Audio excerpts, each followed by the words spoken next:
Bienvenidos a un nuevo episodio de Hablando con Datos. En este episodio nos tocó grabar de noche. Sí. Primera vez que nos toca un episodio que, bueno, es la complicada de la semana, muchos viajes de por medio también y fue el momento que encontramos. Estaba Pero intenso, está intenso. sí, lo bueno es que traemos muy buenos datos y bien actualizados para este episodio. Claro, claro, estamos grabando con pocos días antes de que esto va a salir, así que no se preocupen, está bueno. Para ver, arrancamos de una. La noticia del día de hoy, que me pareció súper interesante, a la vez que me dolió un poco, tiene que ver con algo que está pasando en el mundo del deporte.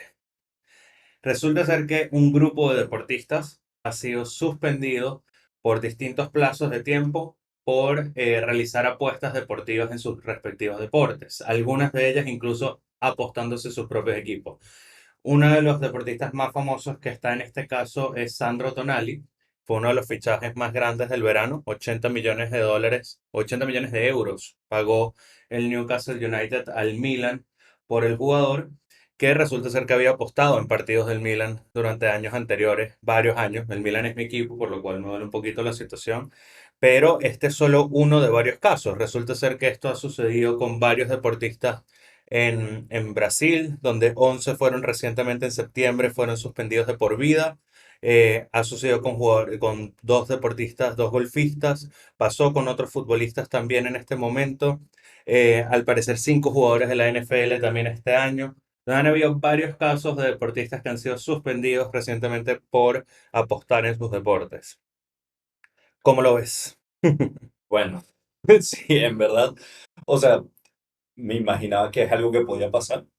No sabía, después de que me contaste investigando más del tema, lo grande que podía ser esta red. O sea, lo grande en verdad que podía ser la cantidad de deportistas que amañan juegos a nivel profesional en el mundo. No, y te doy Y, el estimado, te doy el estimado. El dato duro aquí es que según una consultora de deporte, Sports Trader, estimó que alrededor de 1.200 partidos en el año 2022 mostraron parámetros sospechosos en 12 deportes en 92 países. O sea, 1.200 partidos con sospecha de haber podido ser, digamos, amañados producto de apuestas deportivas en el año 2022. es muchísimo y para entender cómo la estructura, bueno, claramente si apuestas sobre un partido en el que juegas, es un conflicto de interés que es súper fácil de explicar, ¿no? La capacidad que tú tienes de influir sobre los resultados.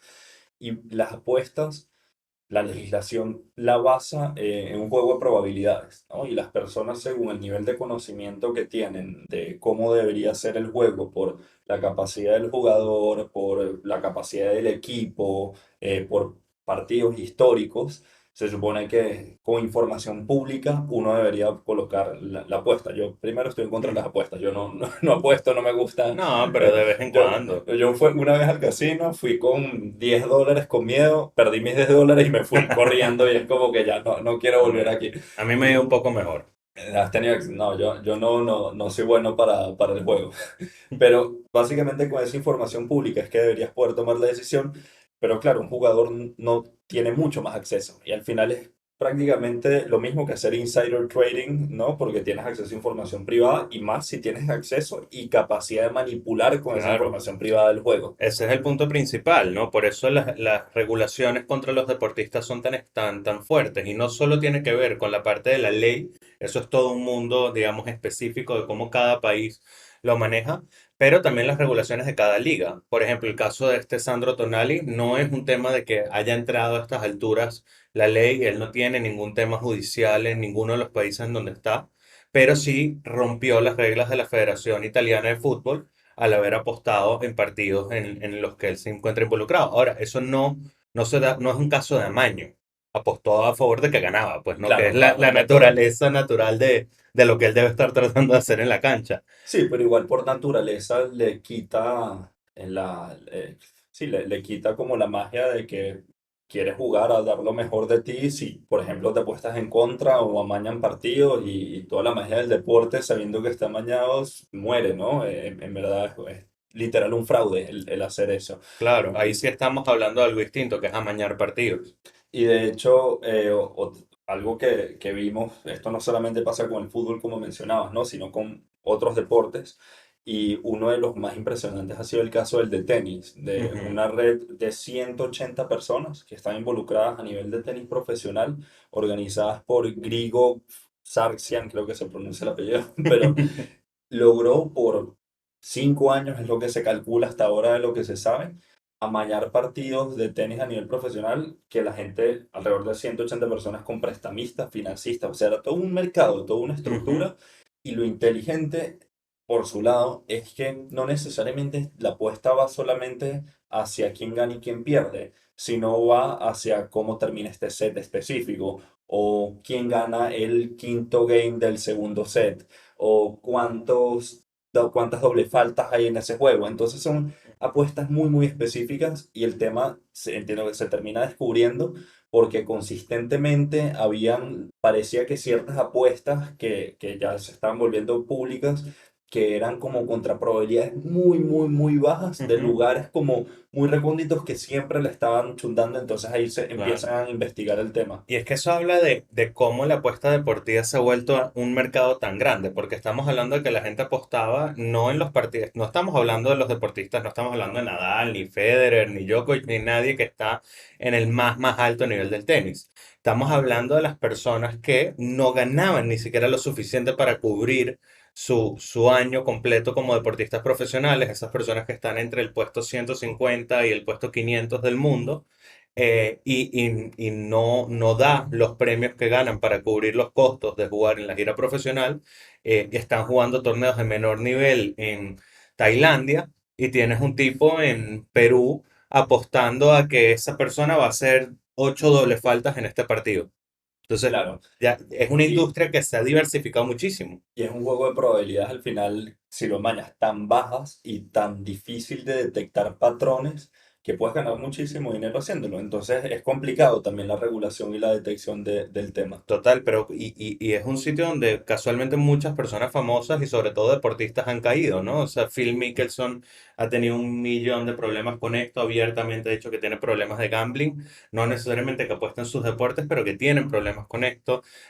Floyd Mayweather, Wayne Rooney, un montón de personas están metidas en estas industrias con desafíos y demuestra el alcance que ha pasado a tener no solo la industria de las apuestas en general, los casinos, etcétera, sino también las apuestas online, gracias a cómo se ha también globalizado el deporte y cómo se ha globalizado el acceso a ese deporte, ¿no? Y el tema de la adicción de apuestas no es nada más algo que le pasa a las celebridades, también es algo que le pasa a personas comunes que incluso no tienen los recursos para apostar, pero se vuelven ludópatas y esto va en casinos, en apuestas deportivas, en apuestas de cualquier otro tipo de cosas. De hecho, hubo una vez una idea como una startup que era un concepto de que tú puedes poner una apuesta por todo, por lo que sea. El problema es que luego empezaron a llevarse como actividades tipo apuesto a que puede haber un ataque terrorista en tal lugar Ah, y se ok. volvió bien, bien darse el tema y la tuvieron que Claro, cerrar porque luego tú podías inducir que se genere el suceso por el cual apostabas para ganar dinero claro. y no tiene sentido. Pero bueno, volviendo al tema de la adicción, justo al año alrededor de 10 millones de personas van a buscar ayuda para ayuda psicológica por ser ludópatas. Y de hecho es una de las principales causas de suicidio en el mundo, ¿no? No, y yo estaba viendo que en Estados Unidos se estima que alrededor de 2 millones de personas tienen problemas graves de adicción y entre 4 y 6 millones tienen problemas moderados de adicción a las apuestas. Y esto en una industria que se ha vuelto una de las industrias que más crece al año. De hecho, estaba viendo que creció alrededor del 50% del 2022 indexado a lo que va del 2023. ¿No? Una industria de 700.000 millones de dólares, 700 billones de dólares a nivel global Es entre gigante, casinos, deportes, gigante. etcétera. Solamente la industria de la apuesta deportiva estiman que representa alrededor de 200 millones de dólares.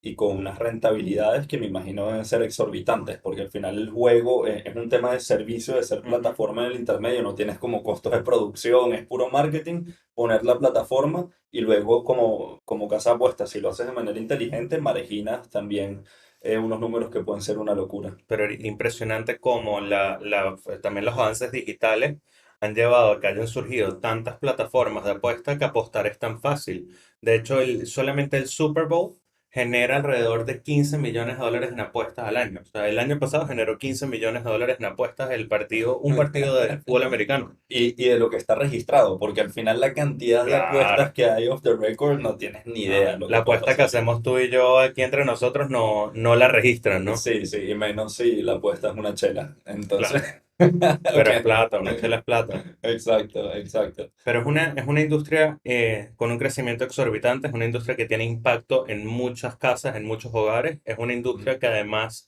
puede estar afectando otras industrias, ¿no? O sea, porque justamente puede influir sobre la industria deportiva, puede influir sobre la industria del cine, puede influir sobre distintas industrias, producto del alcance que tiene y cómo puede impulsar ciertas acciones con la cantidad de plata que mueve. No, totalmente. Y, y se puede volver una adicción bajo la lógica de que al final el proceso de apostar te da un impulso de adrenalina, ¿no? Un tema de dopamina, no sé Ujú. exactamente qué químicos, pero sin la necesidad de consumir algo o ingerir algo, o sea, de alcohol, droga, pero al final te genera algo similar. Y por eso, literal, lleva a estos casos que mencionábamos de gente que busca ayuda profesional para poder salir del tema. Sí, lo interesante es que yo no veo un escenario donde esto vaya a bajar, sino que esta Es industria que viene en un crecimiento enorme y está cada vez más accesible para todos es a un cada vez más clic en el fácil. teléfono. Y es que es demasiado difícil regularla. Lo que mencionabas es muy, muy difícil. Quizás la única manera es un tema de conocimiento, de autocontrol, pero la regulación es bien, bien complicado. Así es, así es. No, es todo un mundo bien complejo por delante. Así es. Bueno, creo que podemos pasar a nuestro segundo tema. Va un poco más enfocado a algunas investigaciones que hemos hecho y seguimiento de datos más económicos, ya acercándonos al cierre de año en este último trimestre. Y es que la CEPAL, por parte de las Naciones Unidas, hizo un forecasting de cómo iba a cerrar el año 2023 el crecimiento en realidad de muchos países. Y me quiero enfocar principalmente aquí en Latinoamérica. Y se estima que para el 2023 el crecimiento de la región va a ser de 1,7% en Producto Interno Bruto. Y lo interesante de esto es que es bien heterogéneo cómo se va a dar este crecimiento. Definitivamente es un crecimiento lento, Ujú. Pero globalmente, ¿no? Esto es o totalmente, sea, sí. el mundo entero está en un proceso de crecimiento lento y muchas partes en proceso de decrecimiento. Total, venimos de un contexto 2020 pandemia, 2021 arranca la recuperación, después la recuperación sale la guerra de Ucrania, subida de precios de combustibles, de ahí sube el consumo y la inflación, el Fed sube las tasas de intereses, todos los bancos centrales se alinean, con la subida de tasas de intereses el dinero se vuelve más caro, ¿no? Porque al final, Ujú. si tú tienes $100 y los pones en la cuenta de banco, te dan intereses y acumulas más, entonces es un incentivo para guardarte tu dinero y no gastártelo. Y también si usas crédito, se vuelve más caro por la subida de tasas de interés. Entonces Ujú. eso hace que el consumo baje, afecta a la economía para controlar inflación y todo este contexto es normal que haya menos crecimiento.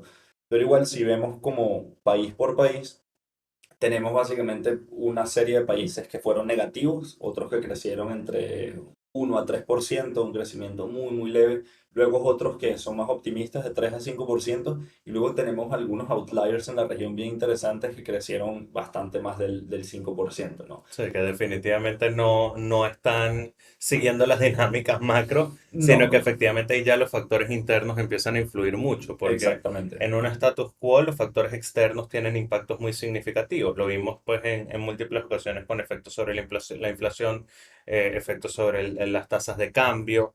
Durante los últimos 3 años ha estado muy, digamos, los efectos globales han sido muy fuertes y muy contundentes porque hemos tenido crisis globales, ¿no? Entonces, claro, el comportamiento ha sido bastante similar entre la mayoría de los países en cuanto a indicadores macroeconómicos, pero en un contexto como este, ver países que tienen un comportamiento demasiado diferente, justamente es donde hay que poner la lupa porque los factores internos entonces están tomando un protagonismo importante. Así es, y arrancando de abajo hacia arriba, también por factores internos se da esto. El país que tiene más decrecimiento este año en Latinoamérica va a ser Argentina, Ujú. en un contexto de hiperinflación, bueno, todo lo que ya conocemos, ¿no? Principalmente las políticas monetarias que no han venido acompañando bien el tema, de No, evaluación fuerte. un Sí, país que, un país que viene teniendo estos ciclos desde hace ya más de 30 40 años, ¿no? sí, desde hace bastante. Viene con ciclos constantes de crecimiento, alta inflación, alta devaluación de la moneda, luego se medio aprieta, se reestructura un poco, vuelve a salir, aumenta otra vez el gasto público, pasa por otro proceso de hiperinflación y entonces parece que está en un ciclo que es prácticamente inentendible, porque es un país que tiene de los más altos niveles de educación de la región, tiene un sistema de protección social bastante sólido, es un país, digamos, con unas características muy particulares en la región y un país relativamente desarrollado, pero que tiene un comportamiento económico en los últimos 30 40 años bastante inestable, ¿no? Sí, en políticas monetarias y políticas fiscales principalmente, que Ujú. no terminan de balancearse. Y bueno, eso puede ser un tema para hablar en un podcast entero sobre las decisiones y las consecuencias que tendría poder estabilizar la moneda en Argentina. Pero hay variables que uno ve que también son regionales, ¿no? Los países con altos controles cambiarios Ah, no, normalmente no están performing muy bien, ¿no? esa está clarísima. El control cambiario yo creo que hay que asumir que no funciona nunca. O Sí, sea, eso no sirve para definitivamente. nada.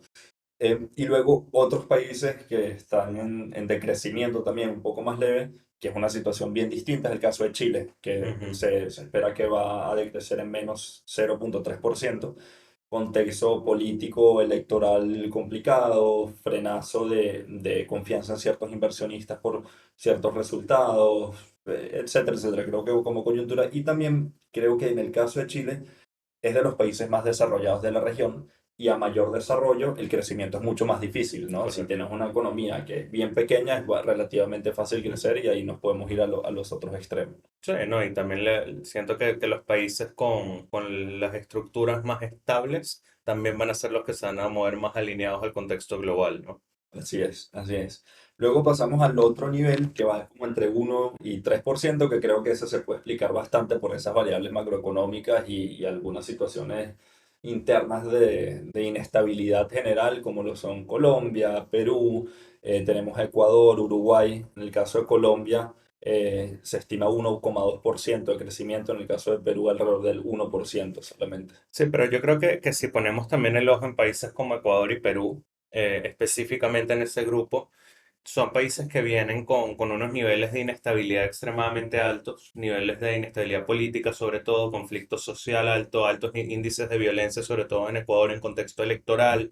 Entonces, sí creo que eran países que tenían unas proyecciones, bueno, no lo creo, lo sé, que eran países que arrancaron el año con unas proyecciones mucho más optimistas, que alcanzan incluso los 3,54% de proyección de crecimiento para el caso de Perú, que se ha ido reajustando mes a mes, producto sí del contexto global, pero definitivamente también de la desconfianza que genera esta inestabilidad, este contexto de conflicto social para los inversionistas extranjeros, ¿no? O sea, y para De al hecho, que sí, final, sí. para los mismos peruanos en cuanto a su disposición de gastar. En línea con eso, el informe de CEPAL en septiembre estimaba 1,3% para Perú, pero ya estamos en octubre y las declaraciones del Banco Central es que va a ser menos que eso y las del ministro de Economía es que estamos en recesión este año. Ujú. Entonces, sí, han venido como las expectativas cada vez bajando más, más y más por el frenazo de las inversiones principalmente.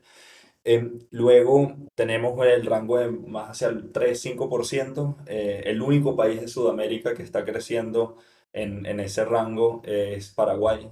De hecho, Paraguay es un país que fue uno de los países más resilientes durante el COVID, de crecimiento general. País Y, relativamente aislado también en la región. es pequeño, sí, es pequeño en tamaño, Pero entonces también es un país que tiene un nivel de conflictividad un poco menor en este contexto, sí, depende política mucho, monetaria estable, política monetaria estable. fiscalmente se encuentran bien también. Sí, también sus principales medios de generación de ingresos pues están en productos que siempre van a ser necesidad. Hay mucho agro, por ejemplo, que Correcto. obviamente en un contexto como este sigue manteniendo pues unos altos niveles de generación de ingresos. Sí, de hecho, el mayor impulsor, el mayor motor de este crecimiento es el sector agrícola. Claro. Y luego tenemos a Panamá con un 5,1%, que también se ha mantenido bastante estable y muy diversificado como el concepto que ellos tienen de Hub de las Américas, en Ujú. crecimiento del sector financiero, crecimiento logístico, Sí, servicios también, ¿no? correcto, todo lo que es como servicios, el tema de las semillas transnacionales que están basadas en Panamá, igual con con ciertos conflictos en estos últimos meses por el Ujú. tema de que el canal se está secando y tienen problemas ahí que ha generado demoras para que varios buques pasen por el canal. Y también ahora están en una situación complicada de protestas por conflictos sociales por una licencia de una mina de cobre. Sí, habrá que ver también cómo evoluciona, pero realmente lo que es un caso muy particular de Panamá es que sus ingresos son poco dependientes del contexto local. O sea, el impacto que esas protestas, por ejemplo, pueden tener en la economía va a ser diferente, creo yo, al que puede tener en el caso de un Perú o en el caso de países que dependen mucho más fuertemente, por ejemplo, de esa industria minera, ¿no? Es cierto, al menos que lleve algún bloqueo logístico, Ujú. que yo creo que es complicado, es cierto que el impacto probablemente sea más limitado. A mí, algo que me parece interesante, estuvimos viendo también más allá de estos indicadores, eh, hicimos un levantamiento desde Equilibrium hace como mediados de año, me parece, Ujú. donde estábamos viendo cuáles eran las expectativas de las personas sobre el crecimiento durante el año 2023 y también cómo percibían su situación económica versus la situación económica del país. Lo que sí veíamos es que los niveles de desilusión en varios de los países de América Latina con los modelos económicos son altos, ¿no? O sea, veíamos que, por ejemplo, en el caso de Perú y sobre todo la población joven, ¿no? Que es una población tan dinámica en Perú, manifestaba que el 35% o el 35% de ellos manifestaban que las condiciones económicas del país iban a empeorar durante los próximos 12 meses. Y el 38% esperaba que se iban a mantener, solamente el 23% esperaba mejora. En Venezuela veíamos lo mismo. Obviamente Venezuela, un contexto que venía de una ligera mejora, ese empujón de pequeña mejora se perdió durante el 2023, o sea, el crecimiento que se generó en el 2022, que obviamente igual es un crecimiento relativo Sí, porque bueno, estábamos hablando de una economía muy chiquita, ¿no? 2023 va a crecer también 3 y algo por ciento, pero si bajaste en 80% del Producto Interno Bruto, tienes que crecer cientos de por cientos para volver a recuperar tu Sí, tamaño normal. y justamente eso voy, por más de que vaya a crecer en términos macro, la perspectiva de la gente es que la situación no va a mejorar mucho más. Y algo que me pareció muy interesante y que contrasta un poco con estos dos indicadores es que si vemos casos como el de Perú, por ejemplo, la mayoría de las personas sentían que su situación estaba mejor, la situación personal, a la situación del país. De hecho, por ejemplo, si nos centramos en las personas jóvenes en Perú, 57% de ellos decían que la situación económica del país era mala o muy mala, pero solamente el 23% describía su propia situación económica como mala o muy mala.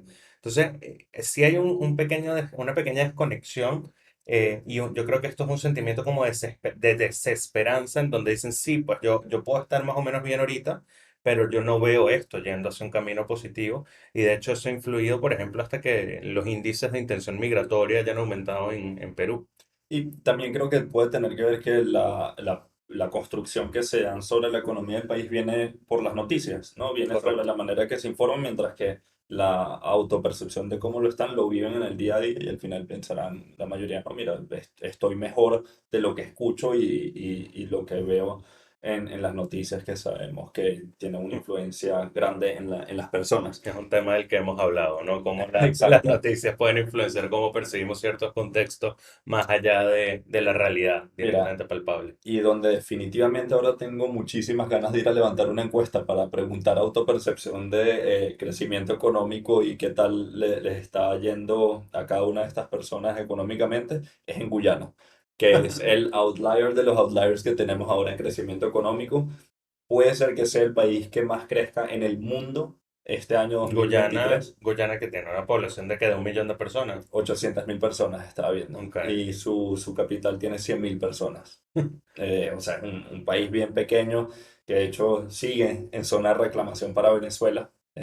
Parte de... Y ahora El tema es que se está agitando ese tema porque el crecimiento económico se da porque encontraron muchísimo petróleo en el país. Entonces, Claro. se estima, según la CEPAL, que el crecimiento sería de 25%, pero otras estimaciones ya la llevan alrededor del 38% para el crecimiento de este año. Bueno, Y quienes quieran invertir ya saben es dónde. el momento de comprar terrenos en Guyana. Imagínate, estuve hablando hace poco con un desarrollador, un consultor de desarrollos inmobiliarios hoteleros grandes que trabaja para toda la región y me comentaba que hay tan poca capacidad de hospedaje de estos ingenieros petroleros que están yendo a trabajar en Guyana, que los están hospedando en Trinidad y Tobago, se levantan todas las mañanas, toman un vuelo para No, trabajar en Guyana y se regresan en la noche de nuevo a un vuelo en Trinidad y Tobago. O sea, una locura. imagínate el dinero que se gasta, pero la oportunidad que representa que quieren hacer eso para poder entrar ahora mientras se crea la capacidad instalada para recibirlos dentro del país. Una locura. Bueno, Bueno, ¿cómo es? Pasamos a nuestros últimos datos. pasamos aquí a los datos random. Tengo uno bueno. A ver, a ver. ¿Quieres que arranque? Dale tú, Ya, ok. lánzalo. Para ver, aquí está. Ajá.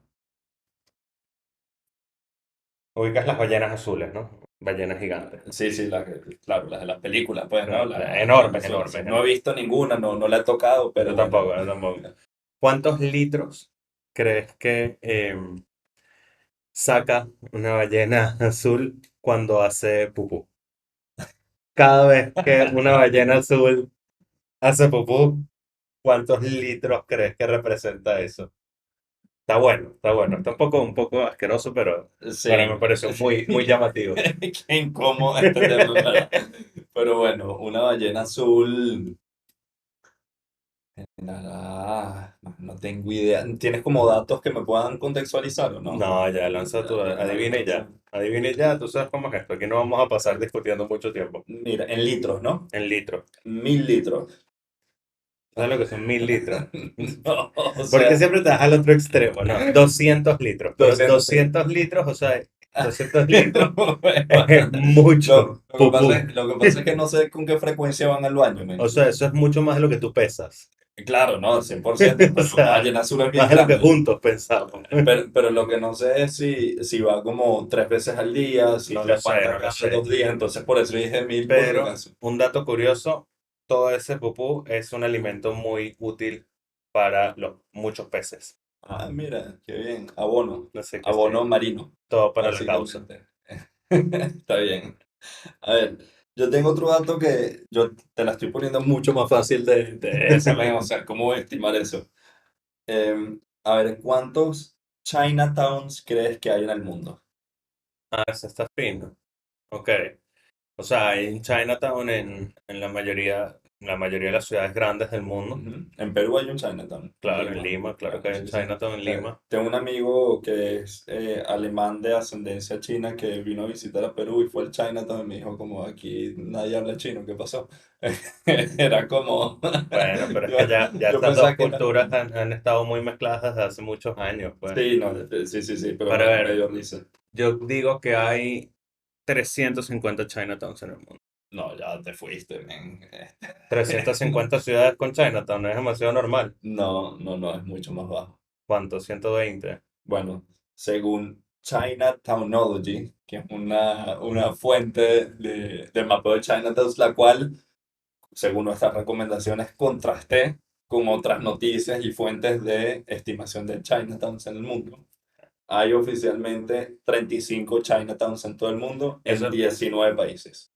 eso es mentira. Hay, De repente es un criterio que existe para volver un Chinatown oficial. bueno, no te pregunté cuántos Chinatowns, o sea, no te Pero, pregunté cuántas cuadras, o cuántos sea, lugares hay donde viven varios chinos, te en pregunté Santo cuántos. Domingo hay un Chinatown.